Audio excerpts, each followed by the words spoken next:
عمران خان صاحب سے ملاقات بھی کر کے آئے ہیں. آپ کا پی ایس سی کا معاملہ کو ضرورت سے زیادہ ہی پھنسا ہوا ہے. سمجھ نہیں آتی کہ تحریک انصاف کے اندر کے لوگ کیا کہہ رہے ہیں اور باہر کے لوگ کیا کہہ رہے ہیں. لیکن اس سے پہلے میں اس پہ جاؤں, آج ایک اور چیز جو خبروں کی بڑی زینت بنی ہوئی ہے. آپ 15-16 سال خود جج چکے رہے ہیں.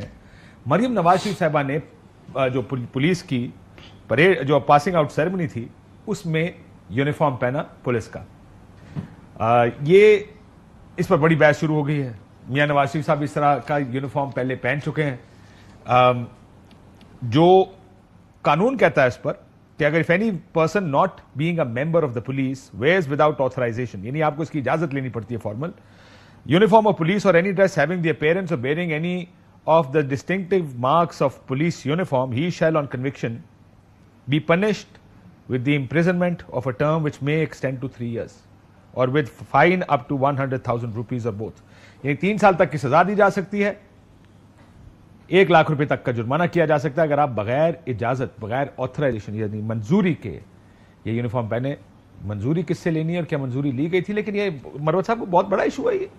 یہ جو سیکشن آپ نے پڑھا ہے یہ ذرا بتائیں گے کہ کون سا سیکشن آپ نے پڑھا؟ یہ 151. اچھا, میں آپ کو گزارش کروں کہ یہ بغیر آتھورائزیشن کی بات تو تب آتی ہے نا کہ کوئی شخص ویلڈلی یونیفارم پہن سکے. روزانہ اخباروں میں ہم دیکھتے ہیں کہ جی جیلی پولیس کی وردی پہنی ہوئی ہے, لوگ پکڑے گئے اور ان کو گرفتار کیا گیا. یونیفارم جو ہے, یونیفارم یعنی جو کوئی بھی فورس جو کہ یونیفارم کی ہوتی ہے ان کے اپنے قوانین ہوتے ہیں. تعزیرات پاکستان میں ایک دفعہ ہے 419 کا, اس کو اردو میں کہتے ہیں تلبیس شخصی, یعنی آپ وہ نہیں ہوتے ہیں جو آپ جتاتے ہیں, امپرسنیٹ کرنا, امپرسونیشن. تو لہذا محترمہ نے جو آج پولیس کی یونیفارم پہنی ہے, 2 باتیں اس پہ میں گزارش کروں گا. پہلی بات تو یہ ہے کہ یہ پنجاب پولیس کے ساتھ سالیڈیریٹی کیا باول نگر کے واقعے پہ کر رہی ہے وردی پہن کے, یا یہ پاکستان تحریک انصاف کے خلاف جو استعمال ہوئی ہے 21 اپریل کو اور اس سے پہلے 2 سالوں میں جو انہوں نے خواتین کے بالخصوص حقوق پامال کیے, لوگوں کے گھروں کے چار دیواری کا تقدس پامال کیا, 2 سالوں میں جو صوبے میں رائج فستائیت اور ظلم ہے, کیا اس پہ شاباشی دینے کے لیے اس پولیس کے ساتھ یہ کڑی ہوئی ہے اور یہ یونیفارم پہن کے میسج انڈر لائن کیا ہے؟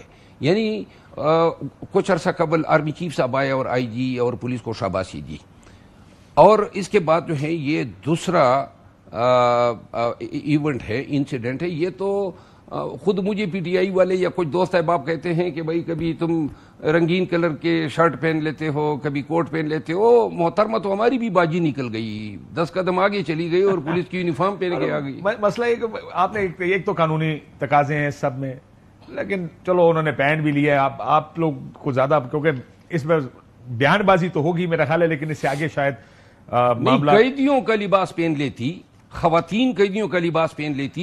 کوٹ لکھپت جیل گئی تھی تو وہاں پہ خواتین کے ساتھ کوئی سالیڈیریٹی. میں نے ایک انڈین فلم میں سنا تھا, پولیس کا ایک افسر اپنے جوانوں کو کہہ رہا ہوتا, کہتا ہے یہ جو تم نے پہنے ہوئے ہیں بلے, یہ پہننے کا اختیار ملک کے وزیر اعظم اور صدر کو بھی نہیں, یعنی اختیار ہی نہیں ہے ان کو یہ پہننے کا, کیونکہ یہ لا انفورسمنٹ کا ہوتا ہے. لیکن چلیں یہ اب ایک یہ بھی جو محترمہ کی جو وزیر اطلاعات ہیں انہوں نے ٹک ٹاک بنانے کے لیے مشورہ دیا ہوگا کہ تصویر بنے گی اور پھر تصویر جو ہے وائرل ہونا تھا, اچھی تصویر ہو گئی نا. کیا چاہتے ہیں آپ, جان لیں گے بیچاری کی.